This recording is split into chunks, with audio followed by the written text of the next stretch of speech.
जालन्यात आज निघणाऱ्या जन आक्रोश मोर्चाच्या पार्श्वभूमीवर मराठा कार्यकर्त्यांनी पोलिसांनी बजावली नोटीस। 3 मराठा कार्यकर्त्यांना कलम 168 प्रमाणे बजावण्यात आली नोटीस। मोर्चा दरम्यान कायदा व सुव्यवस्थेचा प्रश्न निर्माण झाल्यास कायदेशीर कारवाईचा इशारा। जालन्याचे उपविभागीय पोलीस अधिकारी अनंत कुलकर्णी यांनी अरविंद देशमुख, अशोक पडुळ आणि विश्वंभर तिरुखे या 3 मराठा आंदोलकांना बजावली नोटीस।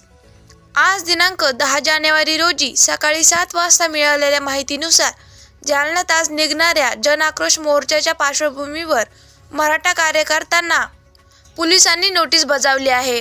जालन्यातील 3 मराठा कार्यकर्त्यांना कलम 168 प्रमाणे नोटीस बजावण्यात आली। मयत सरपंच संतोष देशमुख यांना न्याय मिळावा या मागणीसाठी जालना शहर आज मोर्चा निघणार आहे। या मोर्चाच्या पार्श्वभूमीवर 3 मराठा आंदोलकांना पोलिसांनी नोटीस बजावत मोर्चा दरम्यान कायदा व सुव्यवस्थेचा प्रश्न निर्माण झाल्यास कायदेशीर कारवाईचा इशारा दिला आहे।